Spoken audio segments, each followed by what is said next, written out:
प्रकाश लसणे सरांचा आणि 6:30चा कार्यक्रम आहे. साधारणतः आजचा दिवस खूप महत्वाचा आहे हे मी सांगायची गरज नाही, सगळ्यांना माहिती आहे. त्या अनुषंगाने विचार केला की कदाचित आपल्याला पोचायला उशीर होईल, या अनुषंगाने जरा लवकर निघालो. सोबत माझे मित्र दीपक सोनवणे सर यांना सोबत घेतले का म्हटलं चला माझ्यासोबत असा कार्यक्रम आहे, आपल्याला जरा तसं एक उपक्रमात सहभागी व्हायचंय. खूप चांगला कार्यक्रम.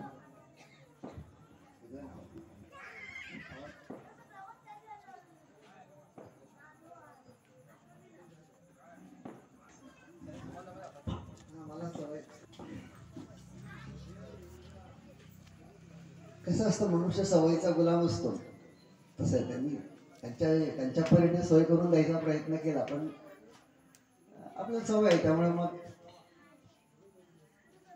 आणि आत्ता जवळजवळ माझ्या मते किती वाजले आता? 8 वाजलेले. तर आता किती वेळ आपण बसू शकतो हा एक प्रश्न आहे. शिवचरित्र आहे आणि ते किती मध्ये थांबवायचं, केव्हा थांबवायचं हे तुम्ही मला सांगा. किती वाजेपर्यंत बसू शकाल त्याबद्दल मला कळालं तर जास्त बरं होईल. मी सुरुवात करतो बघा. आणि समजा असं वाटलं ना की आता खूप झालंय, कारण मला माहिती आहे तुम्ही हा दिवसभराचा कार्यक्रम, मला कार्यक्रम पत्रिका आली होती त्यानुसार तुमचं हळदी कुंकू वगैरे दिवसभर कार्यक्रम आणि रात्री पण काहीतरी कार्यक्रम आहे. काय असतं वक्त्याने नेहमी हाही विचार करणं अत्यंत आवश्यक आहे की मला किती वेळ मी बोलू शकतो, याच्यापेक्षा श्रोते किती वेळ बसून ऐकू शकतात. नाहीतर मग त्याला अर्थ राहत नाही. श्रोत्याचा तरी किती जीव घ्यायचा हा मोठा प्रश्न असतो. असो, मंचावर सन्माननीय पाटील सर, त्यानंतर हा कार्यक्रम यथोचित पार पडावा म्हणून म्हणजे मला तरी इथं दिसत असलेले प्रकाश लसणे सर, त्यानंतर भगत सर, त्यानंतर बहुतेक माझा सत्कार कराल ते माळी सर, ते मध्ये पण मला भेटले होते माळी सर.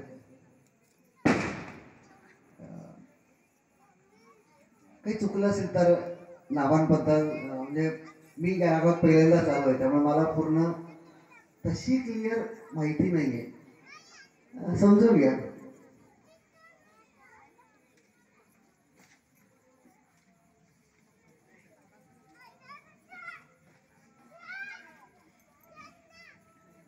शिवछत्रपतींचा विचार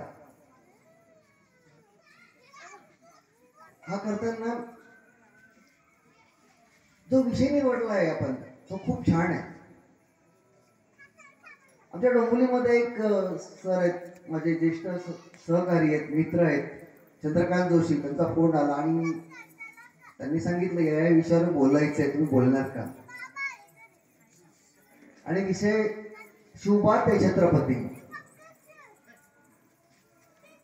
आणि जिजाऊ. म्हटलं खूपच छान विषय.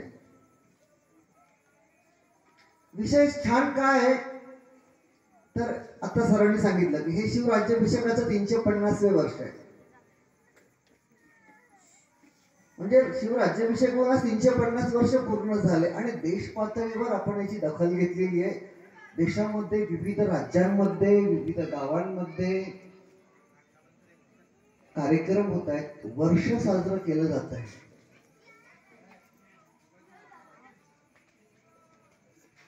या ठिकाणी या गावातील विविध महिला, जिच्या माता, भगिनी, ज्येष्ठ बंधू, लहान मुलं सर्वच उपस्थित आहेत. ह्या सगळ्यांमध्ये मातेचा रोल हा फार महत्वाचा असतो. प्रत्येक स्त्री ही माता ही आहेच, पण जिजाऊंना लाभलेली माता, शिवबांना लाभलेली माता हे एक वेगळं आणि विलक्षण रसायन.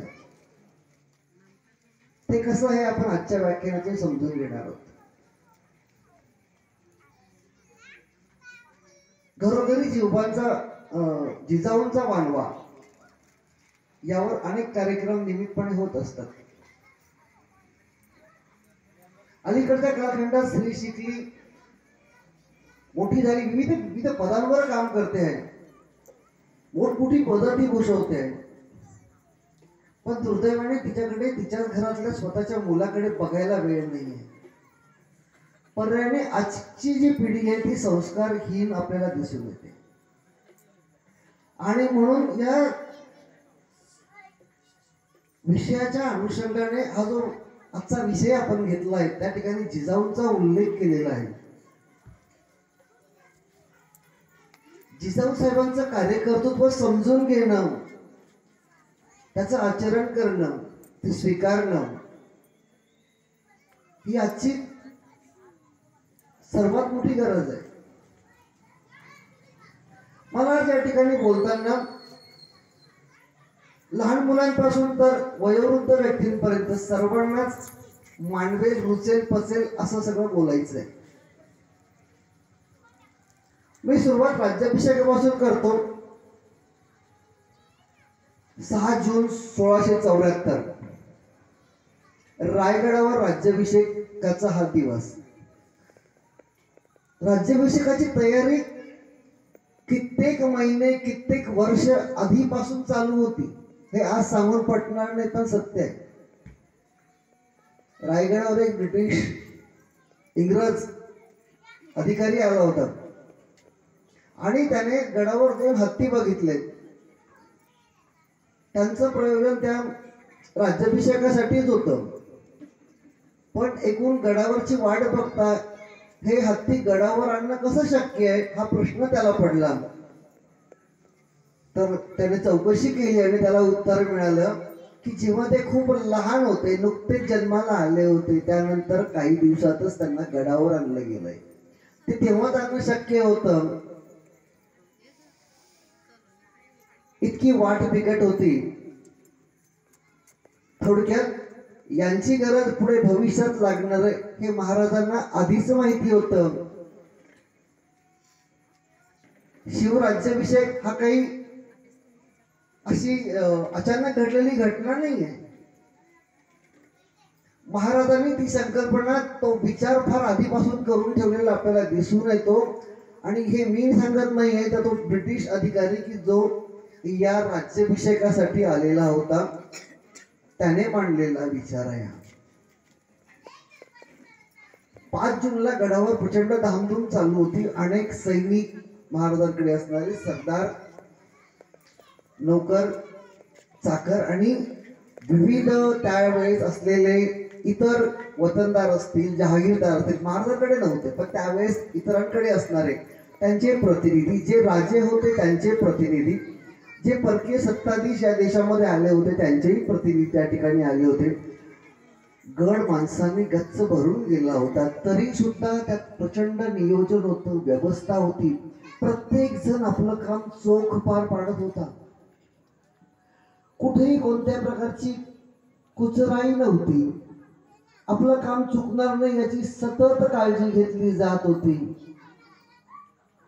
5 जूनची संध्याकाळ साधारणतः प्रत्येकाला आपली जागा कळालेली होती. आपापल्या जागेवर काही जण स्थानापन्न होते, काही जण उभे होते. रात्र होऊ लागली. या राज्याभिषेकासाठी काशीहून गागाभट्ट आलेले होते. रामजी दत्तो या व्यक्तीने महाराजांसाठी 32 मन सोन्याचं असं सोनेरी सिंहासन बनवलेलं होतं. सिंहासनाची जागा, प्रत्येक व्यक्तीची जागा, मंत्रिमंडळातील सदस्यांची जागा निश्चित झालेली होती. जो तो आपापल्या जागेवर जाऊन विराजमान होता. मध्यरात्रीची वेळ होत आली होती. गागाभट्टांनी महाराजांना बोलवलं. महाराजांनी सुरुवातीलाच तिथं प्रवेश करताना जिजामाता बसलेल्या होत्या. त्यांचं दर्शन घेतलं, त्यांना नमस्कार केला आणि गागाभट्टांच्या आदेशानुसार ते सिंहासनाकडे जाऊ लागले. एक एक पाऊल त्यांचं पडत होतं. त्या प्रत्येक पावलागणी त्यांना अनेक गोष्टी आठवत होत्या. हा जो आज प्रसंग उभा राहिलाय, हा जो हे चित्र आज मला दिसतंय, हे कशामुळे आहे, कोणामुळे आहे, हे कसं निर्माण झालं, कधी निर्माण झालं, कधी आपण ठरवलं, कधी काय केलं, हे निर्माण होण्यासाठी कोणी काय काय त्याग केलेला आहे, असे अनंत प्रश्न त्यांच्या मनात निर्माण झाले होते. त्या प्रश्न आपण शब्दात मांडू शकत नाही, बोलू शकत नाही. आणि या सगळ्या प्रसंगांचा विचार करताना आपल्याला पहिलं नाव येतं किंवा त्यांना आठवलेलं पहिलं नाव, त्या मातेला ते नुकताच नमस्कार करून पुढे निघाले होते, तीच माता त्यांना आठवली. अरे, ज्या जिजामातेने, ती जिजामाता जी आपली आई आहे, जिने आपला जन्म दिला, बालपणी तिने आपल्याला काय काय नाही केलं आपल्यासाठी, काय जे जे जमेल ते सांगण्याचा प्रयत्न केला.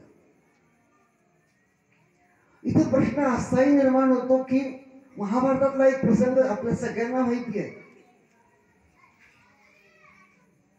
मूल गर्भात असताना शिकतं, हे आपण महाभारतात शिकतो.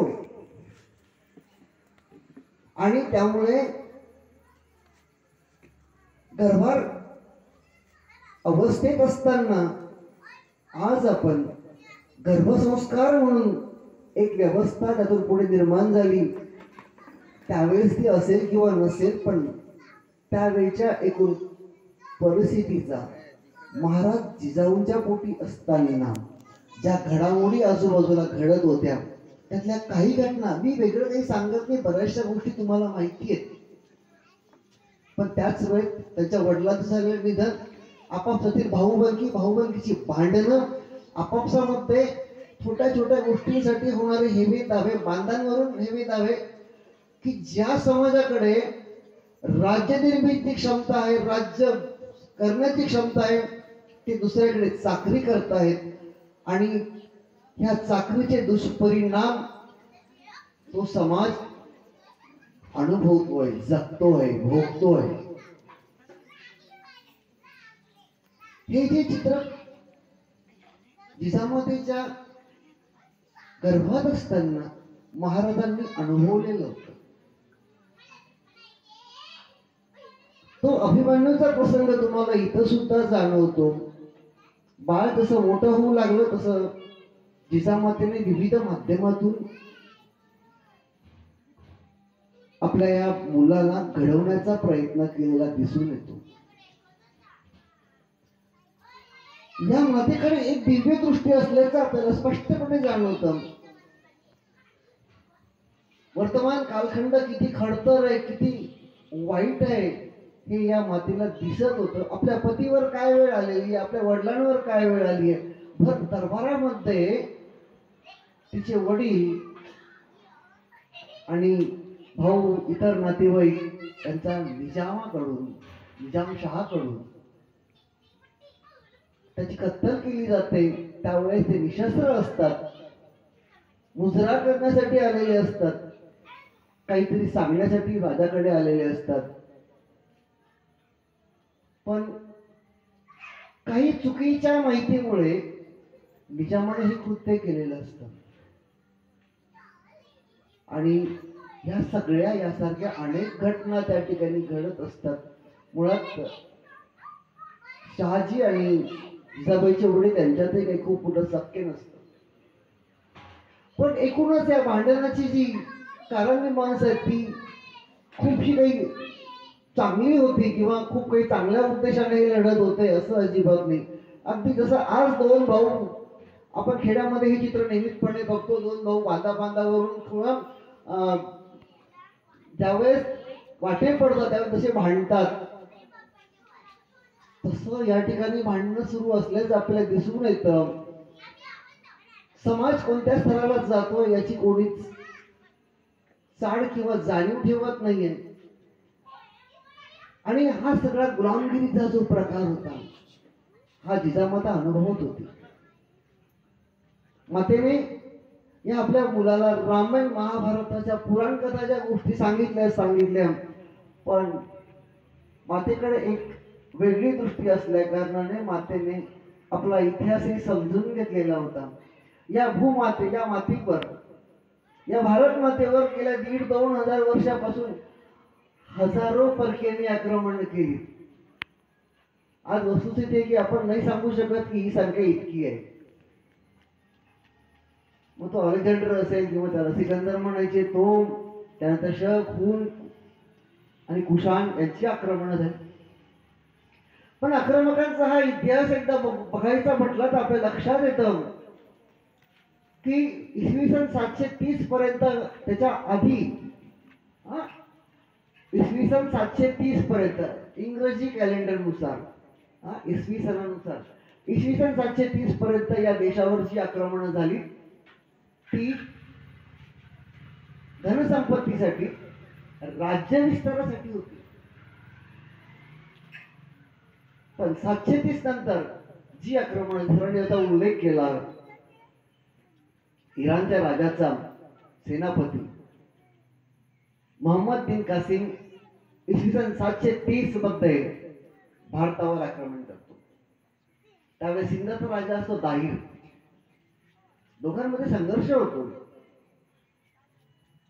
हा सगळा इतिहास मातेने सांगितलाय आपल्या बाळाला. ही माता हा इतिहास केव्हा सांगू शकते बाळाला? आधी तिने तो समजून घेतलेला आहे, तिने ऐकलं आहे. म्हणजे हे सगळं त्या मातेच्या घरात होतं. आपला इतिहास, आपल्या प्रथा, आपल्या परंपरा या ही माता जाणून होती. आणि म्हणून आपला पराभवाचा, पराजयाचा, अपमानाचा, अन्यायाचा, अत्याचाराचा इतिहास जो आपला भूतकाळ असा असताना या मातेने त्या भूतकाळापासून योग्य तो बोध घेतला आणि आपला वर्तमान बदलवला आणि भविष्यकाळ उज्ज्वल केला. हे या मातेचं एका वाक्यात वर्णन सांगतं. या मातेने काय केलं? भूतकाळाचा अभ्यास करत वर्तमानातील आपल्या समस्या सोडवल्या आणि भविष्यकाळ उज्ज्वल केला. हे या मातेचं एका वाक्यातलं वर्णन आहे. मी राजा ताहिर आणि मोहम्मद बिन कासिम यांच्या युद्धाचं एका वाक्यात वर्णन सांगतो. मोहम्मद बिन कासिम हा घोड्यावर होता, राजा ताहिर हत्तीवर होता. तसं बघायला गेलं तर राजा ताहिर हा सुरक्षित असायला हवा होता. पण प्रत्यक्ष ज्यावेळेस युद्ध सुरू झालं, राजा ताहिर अंबारीत बसलेला होता. राजा ताहिर त्याचं सैन्य अत्यंत त्वेषाने लढत होतं. वास्तविकता लढणं ही आपली असं सांगून येतं, सांगण्याची वेळ आलेली आहे की आपण शांतताप्रिय, शांततावादी होतो. सम्राट अशोकाच्या कालखंडापासून आपण शांततेचा जो स्वीकार केलेला होता, त्याने बौद्ध धर्माचा स्वीकार केला. जगभर आपले अनुयायी पाठवले आणि आज तोच बौद्ध धर्म जगभर पसरलेला आहे. पण हा शांतीचा पुरस्कार आपल्याला आपल्या अधपतनाला, विनाशाला कारणीभूत ठरला दिसून येतो. एक बाण अचानक राजा दाहीरच्या अंबारीला लागतो, अंबारी जळू लागते. त्या ज्वालांनी राजा दाहीर बेशुद्ध पडतो. सैन्याला असं वाटतं की आपला राजा मेला. आणि त्यावेळीची एक पद्धत होती, स्वामीनिष्ठा, ही आपल्याकडे आपल्या सैन्याला शिकवली गेली होती. राजा पडला म्हटल्यावर सैन्य पळू लागतं, त्यांचं मनोधैर्य खच्ची होतं. याचाच फायदा मोहम्मद बिन कासिमने घेतलेला आहे. इथं सगळे माझ्या आया बहिणी, लहान मुली सगळे, तरी पण मला काही गोष्टी सांगणं क्रमप्राप्त आहे. भारतीय जनतेने पहिला अनुभव घेतला परकीय आक्रमक कसा आहे. अन्याय अत्याचाराची जी परिसीमा मोहम्मद बिन कासिमने गाठली, त्याचा अनुभव भारतीयांना पूर्वी कधीच नव्हता.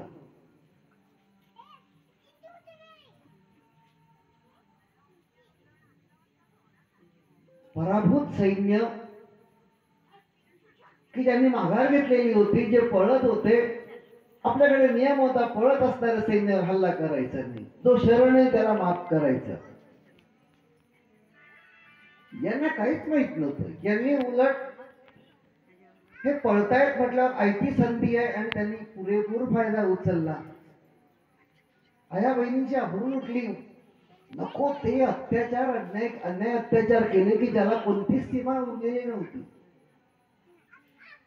हा परकीय आक्रमणाचा भारतीयांनी घेतलेला पहिला अनुभव.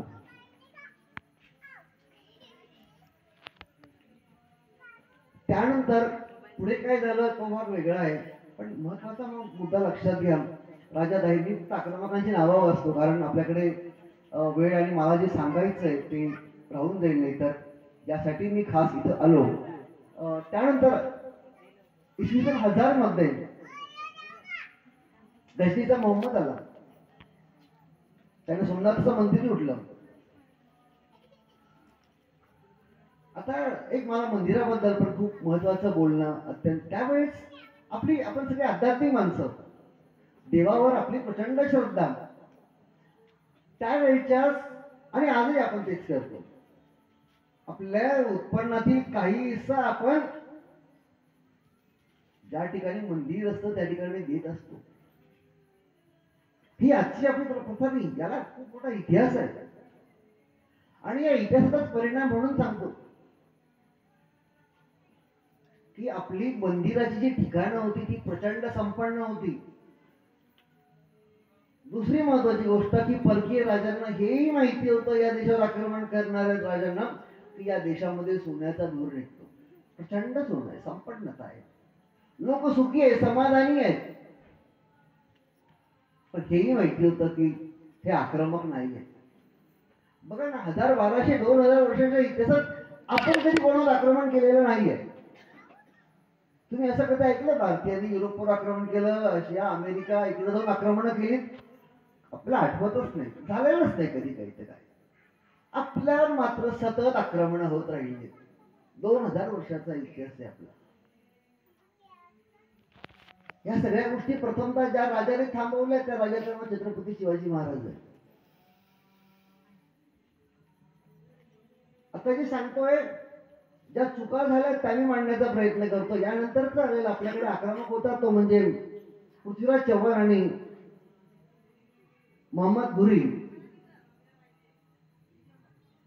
अफगाणिस्तानचा राजा असतो. तराईच्या रणांगणामध्ये दोघांमध्ये संघर्ष होतो. 1191 ला पहिले युद्ध झाले.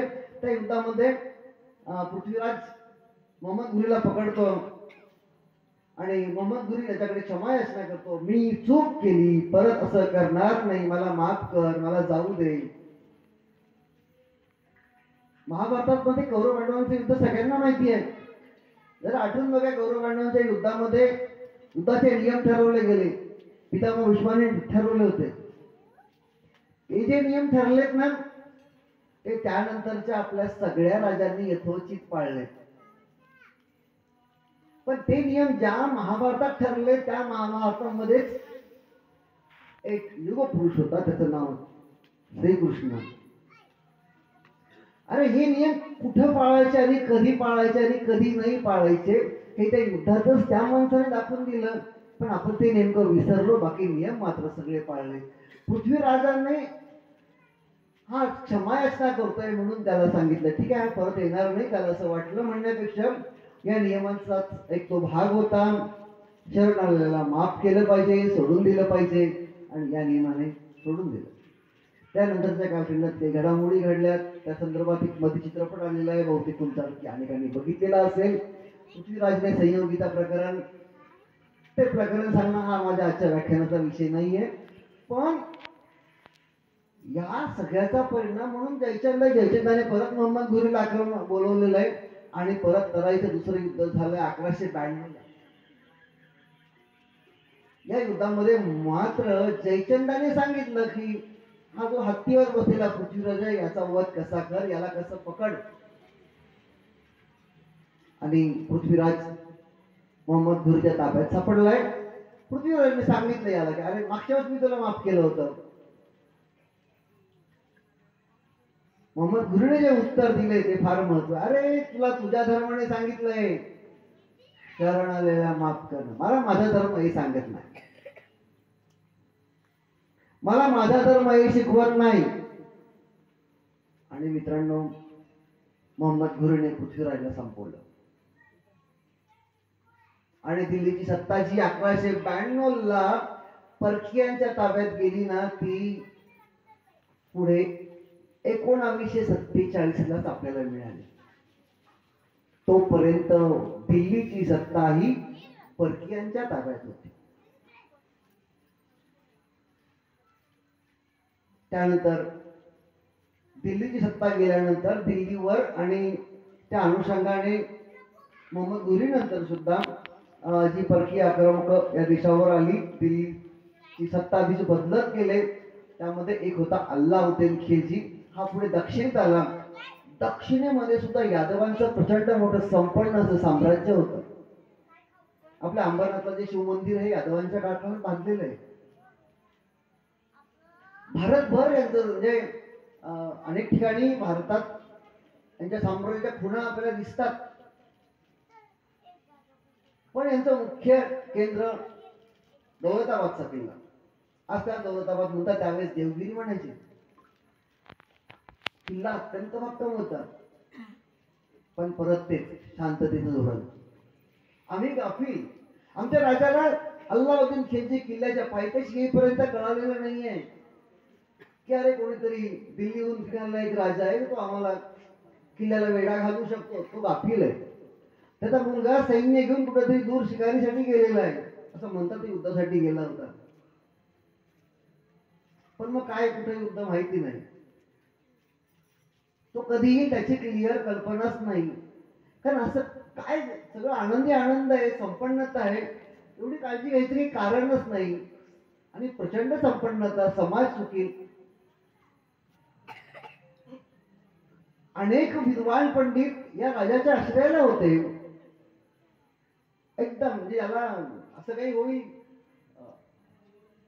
एका वाक्यात सांगायचं तर आम्ही गाफील होतो. स्वतःच गुप्तहेर खातं म्हणावं तसं नव्हतंच. कुठं काय घडतंय माझ्या विरोधात याची जाणीव नसणं, परंपरागत शस्त्र आहे ती बाळगणं, जगात काय बदल होत आहेत याची दखल न घेणं, या सगळ्याचा परिणाम असा झालेला आहे की अल्लाउद्दीन खिलजीच्या समोर जो राजा आहे रामदेवराय हा टिकू शकलेला नाही. टिकू शकला नाही म्हणजे त्याला जेव्हा कळालं तेव्हा त्याने गडाचे दरवाजे लावून घेतले. गड इतका भक्कम होता मित्रांनो की राजाने युद्ध नसतं केलं ना तरी अल्लाउद्दीन खिलजीला गड जिंकता आला नसता. पण आम्ही गाफील एवढे की एक 8 दिवसामध्ये गडावरचं अन्नधान्य संपलं. लोकांना खायला नाही म्हटलं करणार काय हो. आहे त्या सैन्यानिशी रामदेवरावाने लढण्याचा प्रयत्न केला, पण तो तुटपुंजा ठरला. आणि आम्ही इतके गाफील होतो. चाणाक्षपणाचा अभाव. अल्लाउद्दीन खिलजीने 2 गोष्टी केल्या होत्या. अजून त्याने 8,000ची फौज आणली होती. दुसरी अफवा अशी पसरवली होती की ही मी सुरुवात म्हणून आणलेली आहे, पाठीमागे लाखाचं सैन्य येत आहे. अजून गर्भगडीत रामदेवराय. मुलगा येण्याच्या काही चिन्ह नव्हती. मुलगा शंकरदेवराय तोही कर्तबगार होता, पण कधीही माहीत नव्हतं. शेवटी नाईलाजाने तह करावा लागला, कारण उपाशी त्याला किती दिवस ठेवणार. त्याची मुलगी अल्लाउद्दीन खिलजीला द्यावी लागली. हे जाणून घ्या की त्यावेळेस हिचे युद्ध होत होते आणि अशा प्रकारे स्त्रिया दिल्या जात होत्या. त्यांची अवस्था फार वाईट होती.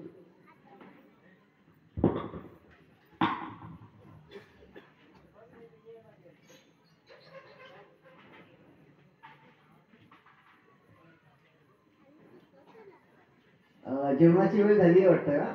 अनेक जण ठीक आहे, मी उदाहरणं घेतो फक्त, म्हणजे मला जे सांगायचं आहे. बघा, तुम्ही महाराजांचा इतिहास अनुभवला तुमच्या लक्षात येईल की या ज्या चुका भारतीय राजांनी केल्यात या महाराजांच्या आयुष्यात कधीच घडल्या नाही. मग हे सगळं जिजामातेने त्यांना शिकवलं होतं का? याचं उत्तर काही अंशी हो पण आहे आणि काही अंशी नाही पण आहे. अशा अनेक गोष्टी महाराजांच्या आयुष्यामध्ये आहेत आणि म्हणूनच आज जसं सर बोलून गेले किंवा खूप मोठ्या प्रमाणात देशभर बोललं जात आहे आणि आपण आपल्या देशातल्या अनेक महापुरुषांबद्दल हे करतो की आपण त्यांना देवस्थानी नेऊन ठेवतो. नाही, ते माणसं होते आणि ते माणसं होते हे स्वीकारणं यासाठी आवश्यक आहे की आपणही माणसं आहोत आणि त्या प्रकारे आपण आपल्यात बदल करू शकतो. आज कुठं आपण बदललं पाहिजे हे काही अंशी का असेल पाटील सरांनी या ठिकाणी सांगण्याचा प्रयत्न केला. ही जाणीव जागृती आपल्यात तेव्हाच होईल जेव्हा आपण त्यांच्याकडे माणूस म्हणून बघू. आपण देव म्हणून बघितलं, संपलं, ते देव होते म्हणून त्यांना शक्य झालं. मी माणूस आहे.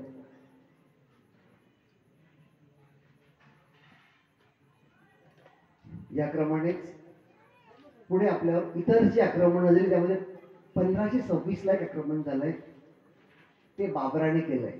बाबर म्हणजे हा मुघल बादशाह, अफगाणिस्तानातून आलेला आहे. त्यावेळेस इब्राहिम लोधीची सत्ता दिल्लीवर होती.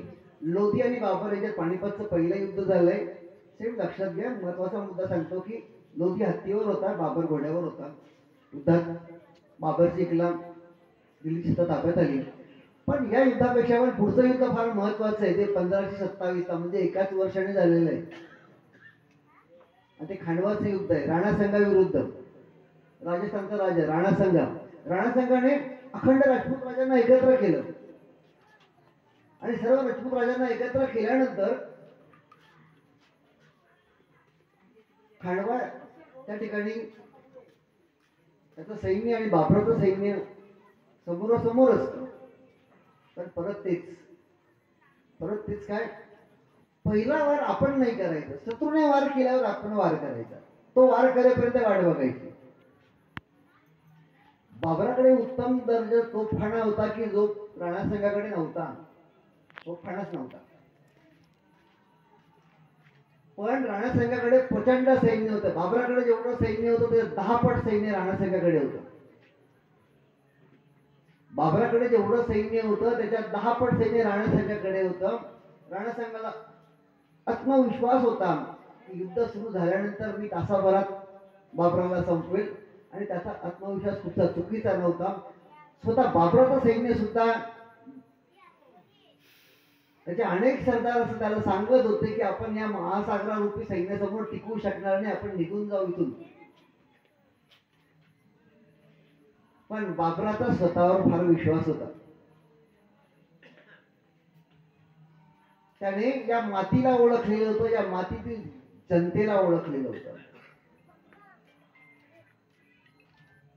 युद्ध सुरू पहिला वार तो करणार नाही याची त्याला पूर्ण जाणीव होती.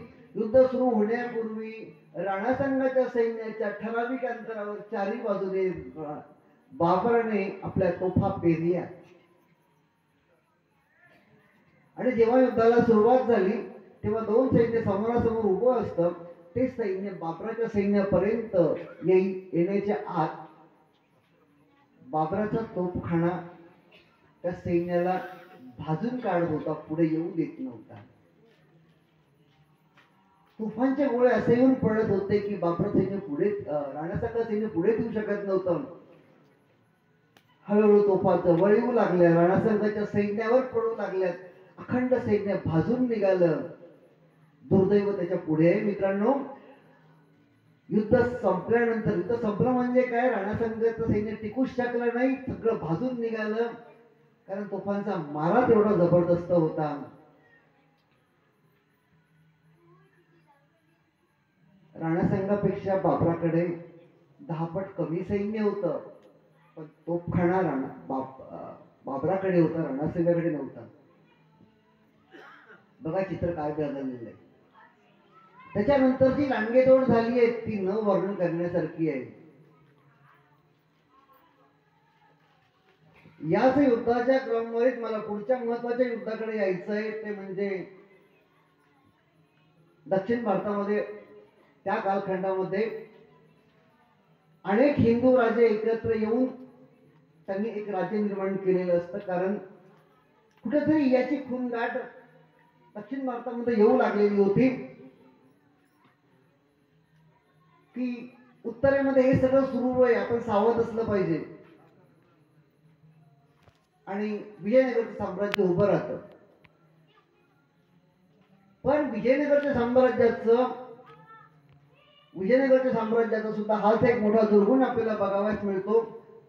दक्षिणेमध्ये 5 पातशाह्या होत्या, म्हणजे बहामणी राज्याचे पुढे 5 तुकडे झाले होते. आदिलशाह, निजामशाह, बरीदशाह, कुतुबशाह. या 5 शाह्यांवर या विजयनगरने आपलं वर्चस्व अंकुश ठेवलेला होता. त्या अंकुशला ते वैतागले होते. मुळात या सगळ्या इस्लामिक आक्रमकांचा मुख्य उद्देश केवळ राज्य विस्तार करणे, संपत्ती मिळवणे एवढा नाही आहे. याही पलीकडे खूप महत्वाचा उद्देश होता स्वतःचा धर्म प्रसार करणे. आणि या मार्गात जे जे म्हणून आडवे येतील ते सगळे त्यांनी संपवायचा प्रामाणिक प्रयत्न केला. तो त्यांना त्यांच्या धर्माचा आदेश आहे. हे सगळं पुराणात आहे आणि त्या धर्माच्या आदेशाप्रमाणे ते वागतात.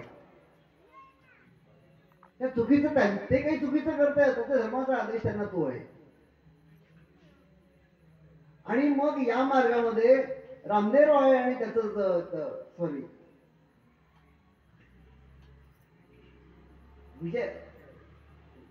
विजयनगरचा राजा आणि तिथला जो सेनापती आहे कृष्णदेवराय हा आपल्याला आडवा जातोय हे लक्षात आल्यानंतर 5 पातशाह्या एकत्र आल्या. कारण हे लगेच एकत्र येतात. एक खूप महत्वाचा शब्द आहे, लक्षात घ्या. त्या शब्दाचं नाव आहे जिहाद.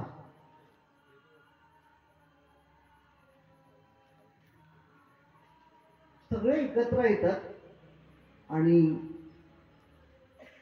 ते जे युद्ध झालेलं आहे ते दक्षिण भारतामध्ये राक्षस तागडे म्हणजे ज्याला बन्नीहट्टी असं म्हटलं जातं त्या ठिकाणी युद्ध झालंय. युद्धामध्ये बलाबल बघितलं तर दोघांचं सारखंच होतं. कोणीच कोणत्या बाबतीत कमी नव्हतं. या 5 शाह्यांचं मिळून जेवढं सैन्य होतं ना तेवढंच या विजयनगरच्या राजांकडे सुद्धा होतं. आणि आपला हमखास विजय होईल यावर विजयनगरचे राजे आणि सेनापती ठाम होते. पण तरी जी चूक झाली ती सांगतो मी या ठिकाणी. खूप महत्वाची गोष्ट आहे की विजयनगरच्या राजांनी आपला तोफखाना 2 मुस्लिम सरदारांच्या हातात दिला होता. युद्धाचं चित्र बदलू लागताच त्यांनी आपल्या तोफा आपल्या सेनापतीवर वळवल्यात, आपल्या सैन्यावर वळवल्यात आणि युद्धाचं चित्र बदललं. दुर्दैव याही ठिकाणी बघा, लक्षात घ्या, विजयनगरची नंतर जी लांडगेतोड झाल्याबद्दल दिसून येते. निर्मनुष्य वस्ती केली गेली, अखंड जंगल त्या ठिकाणी निर्माण झालं होतं. काही शिल्लक ठेवलं नाही. त्याचा जो सेनापती होता की तो सगळ्यात हुशार कृष्णदेवराय इतिहासामध्ये अत्यंत गौरवान्वित आहे. त्याचं मुंडक शरीरापेक्षा मुंडक वेगळं काढण्यात आलं आणि ते या प्रकारे पोखरलं की त्याच्या तोंडातून विष्ठा बाहेर निघेल, त्याच्या मानेतून विष्ठा आत जाईल, तोंडातून बाहेर निघेल, या प्रकारे त्याचं मुंडक बसवण्यात आलं होतं. हे सगळं करण्यामागचा उद्देश काय होता? पुन्हा आपल्या विरोधात कोणी उभा राहू नये. आपण महाराजांच्या राज्याभिषेकाच्या ठिकाणी आहोत आणि महाराज एक पाऊल चालत आपल्या सिंहासनाकडे येत आहेत. त्यांना त्याच्या मातेची आठवण झाली आहे आणि मातेने रामायण महाभारत पुराण कथांसहित आपला इतिहास या बालशिवपाला सांगितलेला आहे. तो ज्या प्रकारे सांगितला कदाचित ती सांगण्याची पद्धत आपली कुठेतरी चुकत असेल. काही असं वाटू शकतं की सर आम्ही पण रामायण महाभारताच्या गोष्टी ऐकल्या, आम्ही आमच्या मुलांना पण सांगतो, पण त्यात कुठं शिवाजी निर्माण होत आहे. मग आपण कुठं चुकतोय हे समजून घेणं फार आवश्यक आहे. आणि मग शिवबांना पुढे जे प्रत्येक टप्प्यावर जे आठवत होतं त्यात तुम्हाला याची उत्तरं मिळतील. पहिला प्रसंग स्वराज्यातला खूप महत्वाचा आहे, तो म्हणजे अफजलखानाचा वध. सगळ्यांना माहिती आहे, मी तो वध सांगणं हा माझा उद्देश नाहीच आहे. पण त्या ठिकाणी वापरली गेली वाघनखं, आणि ही संकल्पना कोणा कुठे निर्माण झाली असेल? वाघनखं पहिल्यांदा कोणी वापरली? तुम्हाला आठवतं महाराजांनी कोणी वाघनखं इतिहासामध्ये कोणी वापरल्याचं? पण आपल्या पुराण कथांमध्ये एक गोष्ट आहे, हिरण्यकश्यपूची गोष्ट. नरसिंहाने त्याचा जो वध केला तो वाघनखांच्या साहाय्याने केला होता. महाभारतामध्ये तो मुचकुंद नावाचा राजा आहे. हा मुचकुंद नावाचा राजा एका गुहेमध्ये तपश्चर्या करत असतो. त्याला वर मिळालेला असतो की जो कोणी त्याची झोप मोडेल ना, आणि झोप मोडल्यानंतर त्याची दृष्टी प्रथमतः ज्या व्यक्तीवर पडेल तो जळून भस्मसात होईल. याच कालखंडामध्ये श्रीकृष्ण आणि जरासंध यांच्यात संघर्ष चालू असतो, युद्ध चालू असतो. जरासंध कोण आहे? तर कंसाचा सासरा आहे. कंस वधाचा बदला जरासंधाला श्रीकृष्णाकडून घ्यायचा असतो, आणि म्हणून जरासंध श्रीकृष्णावर आक्रमण करतोय. तो आपला सेनापती, त्याचा सेनापती आहे, त्याचं नाव काय आहे? कोणाला माहितीये?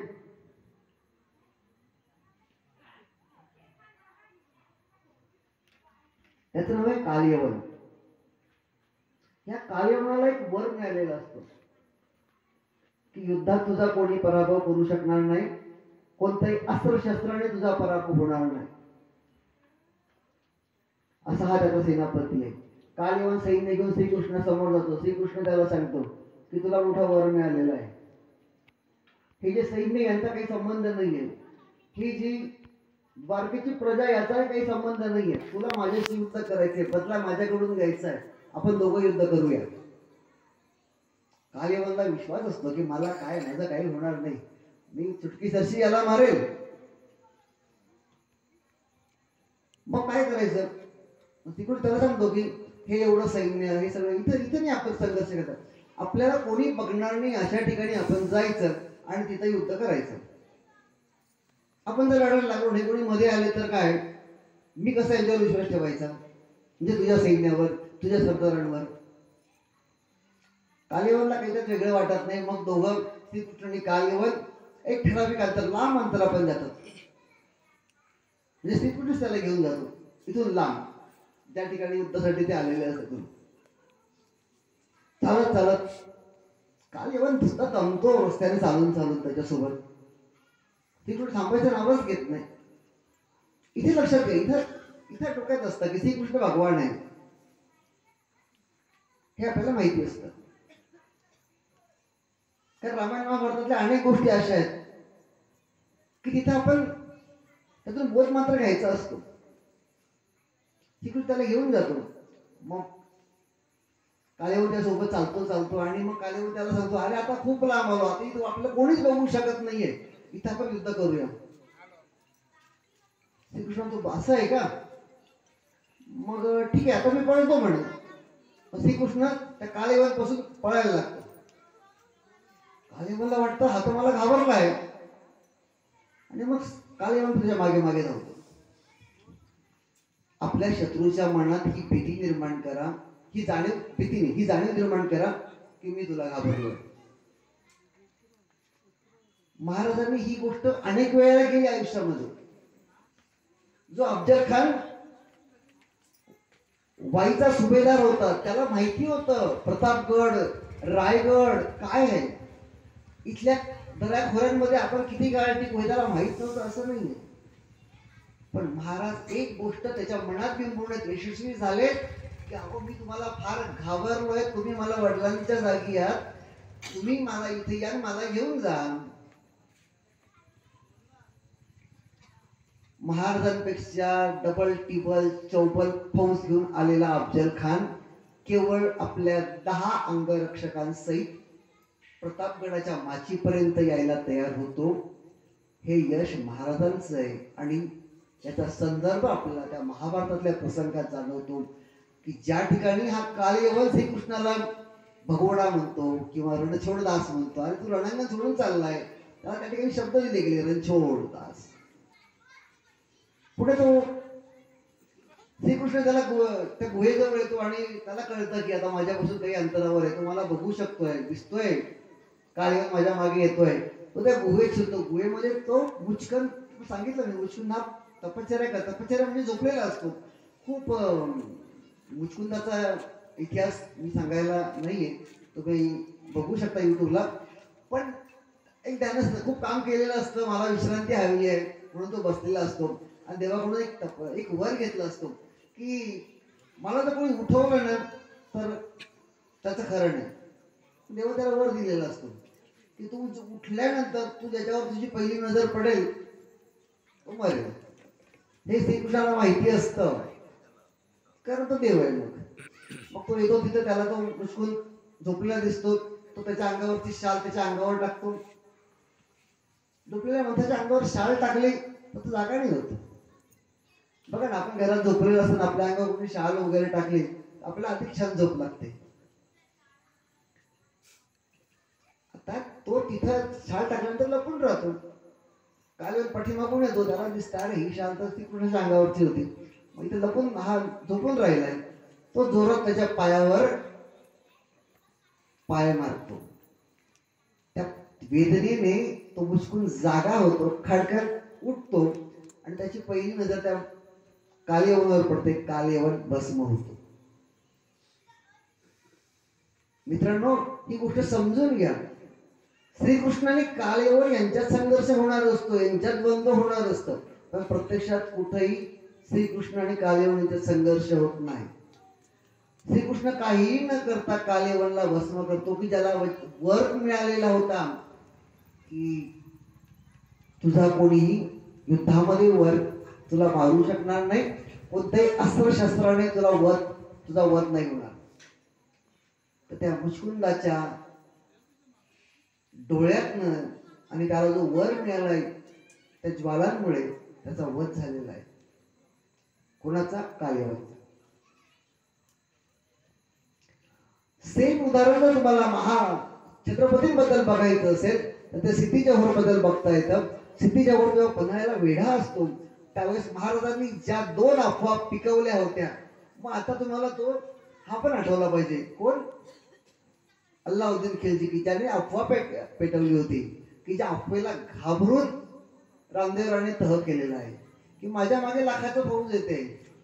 यांनी अफवा पेटवली. अफवा अशी फिरवली होती आपल्या गुप्तहेरांच्या माध्यमातून सिद्धी जोहरच्या सैन्यामध्ये की सिद्धी जोहर आणि छत्रपती शिवाजी महाराज दोघं एक होणार आहेत आणि दोघं एकत्र येऊन आदिलशाहवर हल्ला करणार आहे.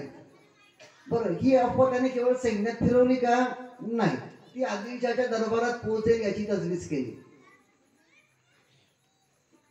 पुढे शिवा काशीत वगैरे आले आणि त्यातून महाराज निघाले. तो एक वेगळा इतिहास आहे, तो पावनखिंडीचा इतिहास आपल्या सगळ्यांना माहिती आहे. महत्वाचा मुद्दा लक्षात घ्या, ज्या प्रकारे मुचकुंदाच्या साह्याने कालयवनचा वध झालेला आहे, या एका अफवेमुळे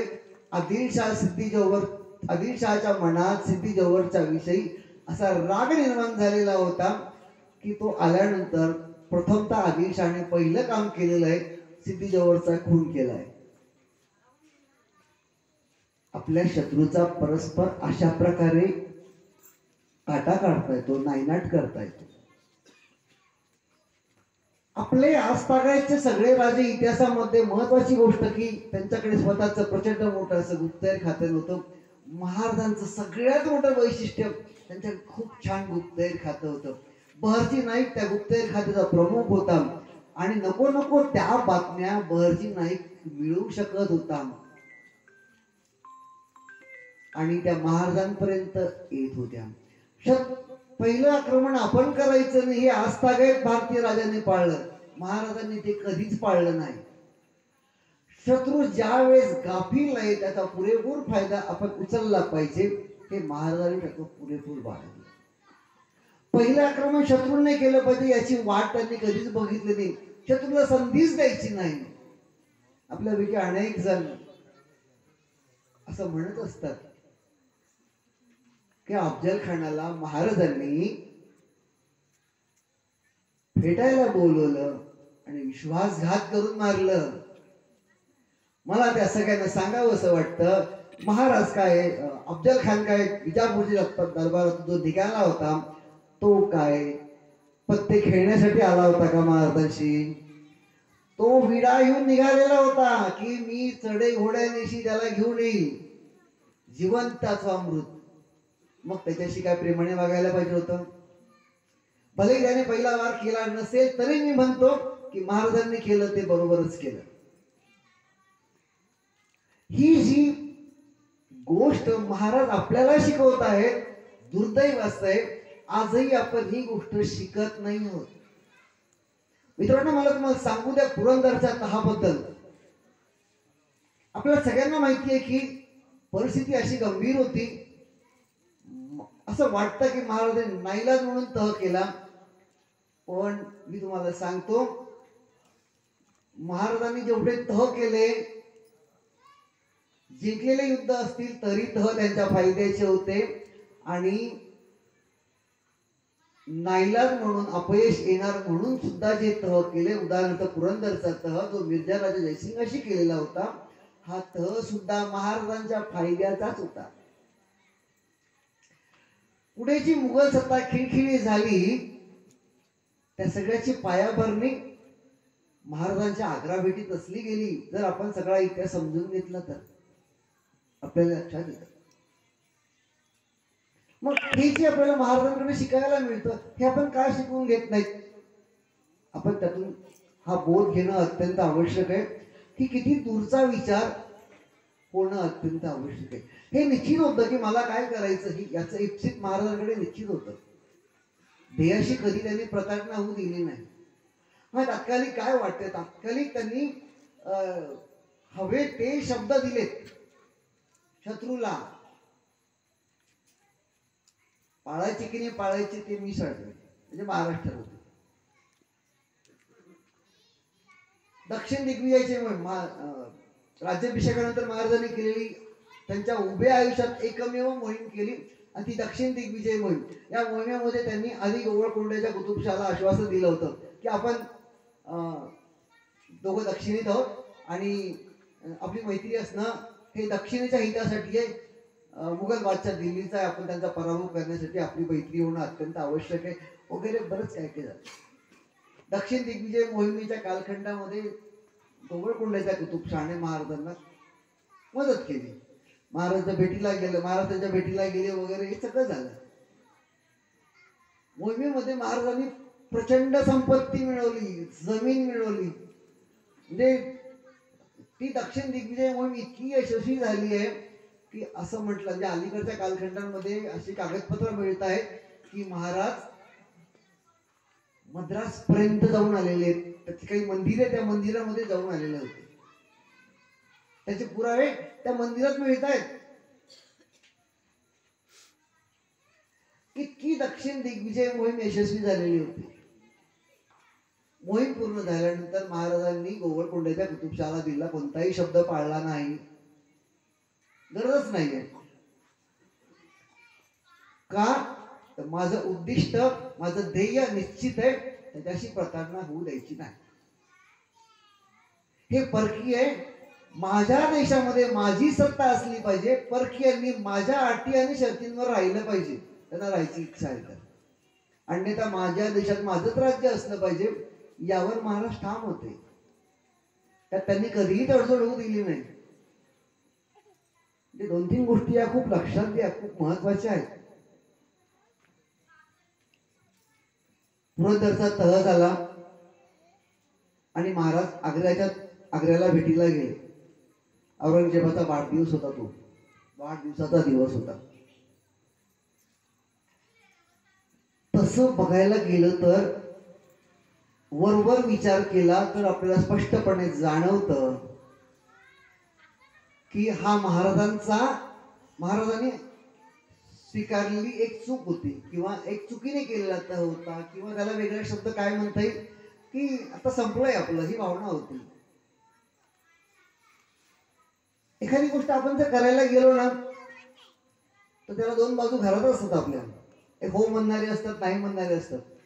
आणि त्याचं अपयश यायला लागलं ना तर नाही म्हणतात, अरे मी सांगत होतो तुला, तू कशाला केलं.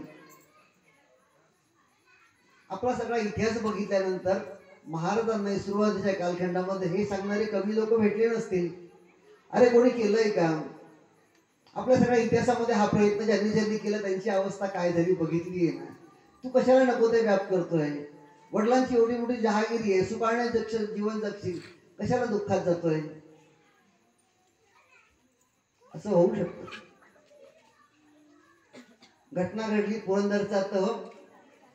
मित्रांनो, काहीतरी 32-33 किल्ले महाराजांनी एकूण तोपर्यंत जिंकले होते. ते 23 किल्ले देऊन टाकले होते. 4 लक्ष होणांचा प्रदेश देऊन टाकला, उरला 1 लक्ष होणांचा प्रदेश. म्हणजे 25% पेक्षा कमी प्रॉपर्टी, कमी राज्य उरलं होतं. बाकी देऊन टाकलं होतं मुघलांना सगळं. त्यावेळी सांगणारे भेटलेले असेल, अरे मी सांगत होतो ना, ऐकतच नाही. पण बघा विचार, महाराज दिल्लीला गेले आणि माझं वाक्य नीट लक्षात घ्या.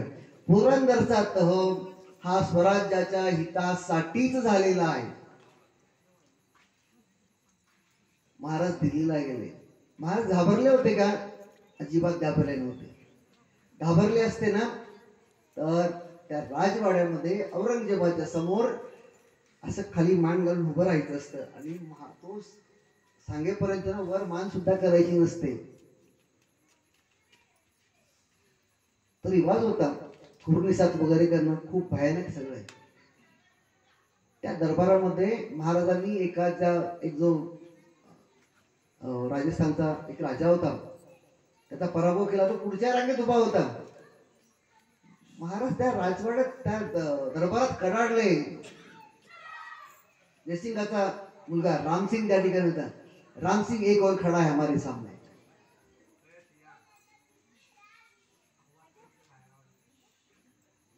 त्या दरबारात औरंगजेब त्याला खिल्लत देतोय. ती खिल्लत उधळून लावली. मग प्रश्न निर्माण होतो की महाराजांनी खरं घाबरून केलं का. अजिबात घाबरून केलेलं नव्हतं. श्रीकृष्ण कालयवनला घाबरला होता का, घाबरून पडत होता का. अजिबात घाबरलेला नव्हता. महाराज औरंगजेबाला घाबरले होते का. अजिबात. दरबारात खिल्लत उधळून लावली. इतिहासामध्ये, मुघलांच्या इतिहासामध्ये हे करणारा एकमेव राजा. असा हा एकमेव राजा की ज्या राजाच्या नशिबामध्ये जयंती आणि पुण्यतिथी आपण एवढ्या उत्साहात साजरी करतो. मित्रांनो, हे समजून घ्या की दुसरा एकही राजा या भूमीमध्ये नाहीये की ज्याची जयंती आणि पुण्यतिथी आपण एवढ्या उत्साहात साजरी करतो. असा एकमेव राजा नाही की ज्याबद्दल सांगायला मला इथे येऊन बाकी दुसरे कोणत्याही राजाबद्दल जर मला इथे सांगायला बोललं तर मी नसतो आलो. महाराजांबद्दल बोलायचं होतं. उशीर होतोय, मला जायला पण उशीर होणार आहे. मला काहीच वाटत नाही. मला आनंद आहे आणि तुम्ही सगळे ऐकून घेतायत ही माझ्यासाठी त्याहून जास्त आनंदाची गोष्ट आहे की मला जे सांगायचं, जे सांगण्यासाठी मी आलोय हे सगळं तुम्ही शांतपणे ऐकताय. तुम्हाला ऐकण्यात रस वाटतोय, इंटरेस्ट येतोय. आणि तुम्ही, मी असं म्हणत नाही की हे माझं यश आहे, हे महाराजांचं यश आहे. पण मला दिसतंय की तुम्ही तल्लीन होऊन ऐकताय. ही खिल्लत उधळून लावली गेली. पुढे महाराजांना त्या काळ कोठडीमध्ये ठेवलं गेलं. हजारो मुघल सैन्याचा पहारा होता. मित्रांनो, जाणून घ्या, जे चित्र तुम्हाला आम्हाला सांगितलं, म्हणजे आपण जो इतिहास शिकलो ना, मी शिकलो किंवा तुम्ही सगळे शिकलात, हा सगळा बरोबर इतिहास आहे असं अजिबात नाही. त्यातला बराचसा इतिहास चुकीचा आहे. म्हणजे आपल्याला सांगते मिठाईचे पिटारे वगैरे आणि महाराज मिठाईच्या पिटाऱ्यामध्ये बसले, असं नाही काही घडलंय. मग काय घडलं असेल कोणालाच माहित नाही. आजची स्थिती आहे, आज तागायत इतिहासाला माहित नाहीये की महाराज आग्र्याच्या काळ कोठडीतून कसे बाहेर पडले. आपल्याला 2 दिवस माहिती त्याबद्दलचे. तो जो पहिला दिवस आहे की ज्या दिवशी ते जे पहारेकरी आहेत त्या पहारेकऱ्यांमधले आपला निरोप त्या सरदाराला दिला जातो आणि तो सरदार औरंगजेबाला जाऊन सांगतो शिवाजी काळ कोठडीत नाहीये. मी शिवाजी म्हणतो म्हणजे माझ्या मनात त्यांच्याविषयी आदर नाही असं नाही, त्या सरदारचं ते वक्तव्य तो कशाला महाराज म्हणेल, औरंगजेबाचा माणूस आहे.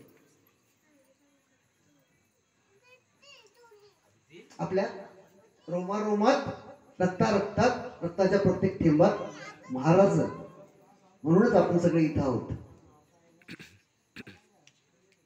भूषण म्हणून एक खूप मोठा कवी होऊन गेला, किंबहुना तो खूप मोठा कवी झाला, याला महाराजच कारणीभूत आहे. या भूषणला औरंगजेबाने सांगितलं होतं की तू माझ्याकडे ये. त्याला सगळ्या सुखसोयी उपलब्ध होत्या, तो मागेल ती त्याला मिळणार होता औरंगजेबाकडून. मित्रांनो, उत्तरेतला हा भूषण स्वतःकडे खूप मोठं संपन्नता नसताना सुद्धा काट्या कुट्यातनं दऱ्या खोऱ्यातनं पार करत महाराजांपर्यंत येतो. त्याने ऐकले नसतं महाराजांबद्दल. तिचं वाक्य आहे, शिवाजी न होते तो सुन्नत होती सबकी. हे एक वाक्य आपल्याला खूप काही शिकवून जाणार आहे. तात्कालिक व्यक्तीने, त्यावेळच्या माणसाने महाराजांबद्दल म्हटलेलं आहे. त्यावेळची दुसरी व्यक्ती लक्षात घ्या. रामदास स्वामींनी महाराजांबद्दल जे वर्णन केले ना, ते कधी वेळ मिळाला तर वाचून काढा. ती वाक्य आजही आपल्याला प्रेरणा देतात. महाराज काय समजून सांगतात, ही तात्कालिक त्यावेळच्या माणसांनी महाराजांविषयी लिहिलेलं आहे. आणि आता मी तुम्हाला मूळ मुद्द्यावर येतोय. हे सगळे प्रत्येक महाराज, आपण महाराजांच्या राज्याभिषेकाचा प्रसंग बघत आहोत. महाराज प्रत्येक पायरीवर त्यांना हे सगळे प्रसंग आठवत जात आहेत. आता ती दिल्लीच्या, आग्र्याच्या काळ कोठडीतला प्रसंग बघत आहोत, तोही महाराजांना त्या ठिकाणी आठवतोय. आपले सगळे इरेला पेटलेले, या स्वराज्यासाठी बलिदान दिलेले सगळे वीर त्यांना आठवत आहेत त्या ठिकाणी. पण आग्र्याचा प्रसंग सांगतोय, महाराज कसे सुटले हे जर तुम्हाला समजून घ्यायचं असेल तर पुन्हा जिजाऊने महाभारत सांगितलेलं आहे. महाभारतामध्ये त्या दुर्योधनाने पांडवांना लाक्षागृहामध्ये जाळून मारण्याचा प्लॅन केला होता. महाभारत बघताना आपल्याला स्पष्टपणे कळतं की पांडव कसे सुटले. इतिहासाला माहिती नाहीये महाराज कसे सुटले. 2 दिवस माहिती आहेत. एक दिवस ज्या दिवशी औरंगजेबाला कळतं महाराज गेले, त्या दिवसाची नोंद मुघल डायरीत नोंद आहे त्याची. आणि मग शोधाशोध सुरू होते. त्याच्या आधी महाराज कधी गेले माहित नाही, कसे गेले माहित नाही. आणि दुसरा दिवस इतिहासाला माहिती आहे, सैन्याच्या वेशामध्ये महाराज राजगडाच्या बाहेर जिजामातेला भेटण्यासाठी म्हणून आलेले आहेत. आणि जिजामातेला भेट घेतात. जिजामाता एकदा ओळखू शकत नाही तो प्रसंग, त्याची नोंद इतिहासामध्ये. पण मग मधल्या काळात महाराज कुठं थांबले, कुठं मुक्काम केला, कुठं त्याने जेवण केलं, कुठं आराम केला, कुठं इतिहासात नोंद नाही. आपण सगळे शोधतोय, सगळे अंदाज लावतोय, इकडनं आले तिकडनं आले, असं केलं तसं केलं. हे सगळे ठोकताळे आहेत, अंदाज लावत आहे. इतिहासकारांनी स्वतःच्या मनाचे बांधलेले मनोरे आहेत. अंदाज फक्त असं असेल तसं असेल, त्याला काही प्रॉपर पुरावे अजून मिळालेले नाहीयेत की ज्याला इतिहासाच्या आधारे आपण तोलून घेऊ शकतो. असे याबद्दलचे पुरावे क्लिअर भेटत नाही. पण 2 गोष्टींची माहिती मिळते. औरंगजेबाला ज्या दिवशी कळालं तो दिवस, आणि दुसरा दिवस कळतो, हे 2 दिवशी इतिहासामध्ये आहे, क्लिअर कट नोंद आहे. ज्या दिवशी ते राजगडावर राजमाते समोर येतात, हे सगळे प्रसंग महाराजांना आठवत आहेत. मुरारबाजी मुरारबाजीने पुरंदर लढवला, बलिदान दिलं. बाजीप्रभू देशपांडे पावनखिंडी, शिवाकाशीत, पन्हाळ्यात. आणि आपल्या सगळ्यांना माहिती असणारी ही 4 माणसं. बाकी हजारो माणसं, हजारो सैनिक, हजारो मावळे ज्यांनी या स्वराज्यासाठी बलिदान दिलं, त्या प्रत्येकाची आठवण महाराजांनी या ठिकाणी ठेवली. मित्रांनो, ही गोष्ट महाराज ही जाणून घ्या की आपल्याला जर यश मिळालं ना, तर त्या यशाच्या मागे किती लोक काम करत होते हे आपण कधीच लक्षात घेत नाही. महाराज आपल्याला सांगतायत की बाळा, तुला जर यश मिळालं असेल तर त्या यश मिळण्यामध्ये किती लोकांनी काय काय प्रयत्न केलेत, त्या प्रयत्नांची जाणीव ठेव, आठवण ठेव. आपण विसरतो. महाराज सिंहासनापर्यंत येतात. रायगडावरचा एकूण जो परिपोष आहे किंवा जे वातावरण आहे ते भावपूर्ण आहे. कारण ज्या मुद्रा महाराजांच्या चेहऱ्यावर आहे त्या मुद्रांचा सुद्धा परिणाम त्या ठिकाणच्या वातावरणात होतोय. आणि मग महाराज सगळ्यांकडे पाहतात, गागाभट्टांकडे पाहतात आणि गागाभट्टांच्या सूचनेनुसार महाराज स्थानापन्न होतात आणि एकच आवाज येतो सर्व दिशेत, क्षत्रिय कुलावतंस सिंहासनाधीश्वर श्रीमंत श्री छत्रपती शिवाजी महाराज की जय. हजारो लोक बोलतात. पत्त्यांचा कडकडाट सुरू होतो. ढोल, ताशे, सनई, चौघडे, नौबती, तुताऱ्या झडू लागल्या. चारी दिशांना तोफा दुमदुमू लागल्या. राष्ट्रभूमीला राजा मिळाल्याची वार्ता चौदिशांना पसरली. जणू वारा सह्याद्रीच्या कऱ्याकपारीत जाऊन सांगत होता, राजे छत्रपती झाले.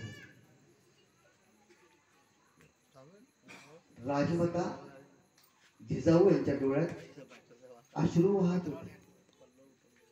ते अश्रू हे सांगत होते, हा तोच दिवस ज्यासाठी मी हा अट्टहास केला होता, आज माझ्या मुलाने हा माझा अट्टहास पूर्ण केला.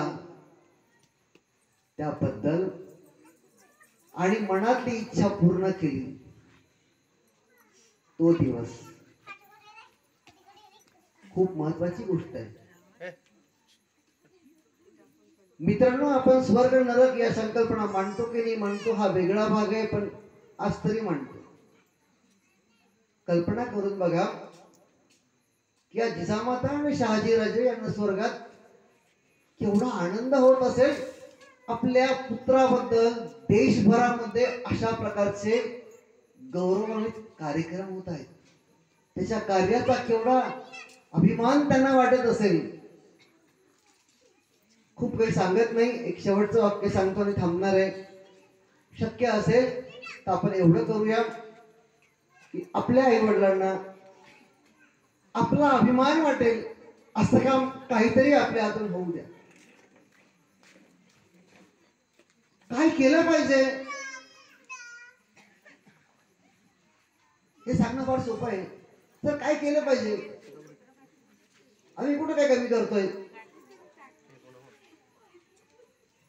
आजच्या घडीला आपण करावी अशी एकमेव गोष्ट, आपण घेतलेलं काम, आपण निवडलेलं काम इतकं इमानदारीद्वारे करा, इतकं प्रामाणिकपणे करा की आपल्यासारखं काम दुसरा कोणीच करणार नसेल. आपण ज्या क्षेत्रात काम करत आहोत त्या ठिकाणी इतकं जीव तोडून काम करा की आपल्यासारखं काम कदाचित दुसरा कोणी करणार नाही याची आपल्याला खात्री वाटली पाहिजे. एक स्वरूपात निश्चित सांगतो की एवढं जरी आपण केलं तरी आपल्या माता पित्याला नक्की आपला अभिमान वाटेल.